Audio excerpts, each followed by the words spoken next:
దేశంలోని చాలా రాజకీయ పార్టీలు రంజాన్ సందర్భంగా ఇఫ్తార్ విందులు ఇవ్వడం, అధికారంలో ఉన్న పార్టీలు అయితే ప్రభుత్వాలు అయితే రంజాన్ తోఫాలు ఇవ్వడం మనం చూస్తూ ఉన్నాం సార్. భారతీయ జనతా పార్టీ మొదటి నుంచి కూడా యాజ్ పర్ మై నాలెడ్జ్ ఇఫ్తార్ విందులకు వాళ్ళు వ్యతిరేకం, ఇవ్వరు ఎప్పుడు. కానీ ముస్లింలకు మోదీ రంజాన్ తోఫా, నాకు తెలిసి ఇది ఫస్ట్ టైం సార్, పండగ రోజుల్లో దుస్తులు సహా ఆహార పదార్థాల కిట్ అందచేయబోతూ ఉన్నారు.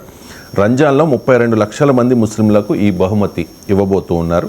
ఇది Bharatiya Janata party first time చేస్తున్న కార్యక్రమం. బీహార్ ఎన్నికల కోసమే ఇప్పుడు మోదీ రంజాన్ తోఫా ఇస్తూ ఉన్నారు అని చెప్పి ప్రతిపక్షాలు ఆరోపణలు చేస్తూ ఉన్నాయి సార్. ఏం సార్, మోదీ రంజాన్ తోఫా ఇవ్వడం వెనుక ఉన్న కారణం ఏమై ఉండవచ్చు? మీకు గుర్తునే ఉంటుంది, గుజరాత్లో ఒకసారి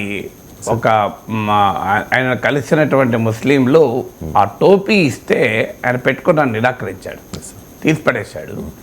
తర్వాత ఆయన ఈవెన్ ఇఫ్తార్ పార్టీలు కూడా, ఇప్పుడు మీకు చంద్రబాబు నాయుడు కూడా ఇఫ్తార్ పార్టీ నిర్వహిస్తున్నాడు, ఎన్డీఏ ముఖ్యమంత్రి కూడా. కానీ నరేంద్ర మోడీ ఇఫ్తార్ పార్టీలకు వ్యతిరేకం. ఎందుకంటే మళ్ళీ పైగా ప్రతిపక్ష పార్టీలను మీరు ముస్లింల బుజ్జగింపు రాజకీయాలు నడుపుతున్నారు. సో ఒక లౌకిక రాజ్యంలో ఇఫ్తార్ పార్టీలు ఏంటి, ముస్లిం ఓట్ బ్యాంక్ పాలిటిక్స్ నడుపుతున్నారని చెప్పి తీవ్రంగా అటాక్ చేస్తూ వచ్చారు.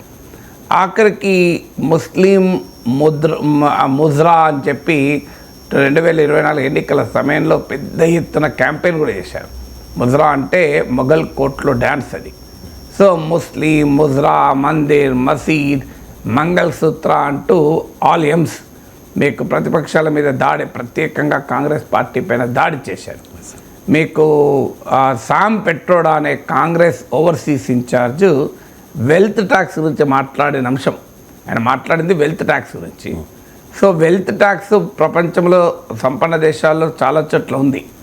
అంటే 1,000 కోట్ల రూపాయల ఆస్తులున్న వారిపైన ఆస్తి పన్ను కూడా వేయాలి, వారసత్వ పన్ను కూడా వేయాలి. అంటే వారు 1,000 కోట్ల రూపాయలని తమ పిల్లలకు వారసత్వంగా ఇచ్చినప్పుడు దానిపైన ఇన్హెరిటెన్స్ ట్యాక్స్ వేయాలి అని ఒక ప్రతిపాదించాడు. It serious economic policy suggestion. దానిపైన భిన్నాభిప్రాయాలు ఉండొచ్చు, రైట్ అనొచ్చు, రాంగ్ అనొచ్చు. 4+4 ఆఫర్. మొదటిసారిగా కంట్రీ డిలైట్ పాలని 4 రోజులు ఆర్డర్ చేసిన వాళ్ళకి మరో 4 రోజులు ఫ్రీ. ఇంకెందుకు ఆలస్యం, యాప్ని డౌన్లోడ్ చేసుకోండి. Download the country delight app now. So ఇది అమెరికాలో చాలా అడ్వాన్స్ కంట్రీస్లో చాలా చోట్ల ఉంది. దాన్ని ఆధారంగా చేసుకొని చూడండి, మీ పొలం తీసుకెళ్తారట కాంగ్రెస్ వాళ్ళు, మీ ప్లాట్లు తీసుకుంటారట ఇండియా కూటమి వాళ్ళు, మీకున్న అపార్ట్మెంట్ తీసుకెళ్ళి ముస్లింలకు ఇస్తారట అని ఒక ప్రైమ్ మినిస్టర్ స్థాయిలో ఈ స్థాయి మనం ఊహించలేము. ఒక డెమోక్రటిక్ పబ్లిక్ డిస్కోర్స్లో ఇంత స్థాయిలో ట్రివియల్ చేసి పెద్ద అటాక్ చేశారు. మీ మంగళసూత్రాలు తీసుకెళ్ళి ముస్లింలకు ఇస్తారట అని, ముస్లింలకు ఇస్తే మంగళసూత్రాలు ముస్లింలకు ఇస్తారని కూడా ప్రచారం చేశారు.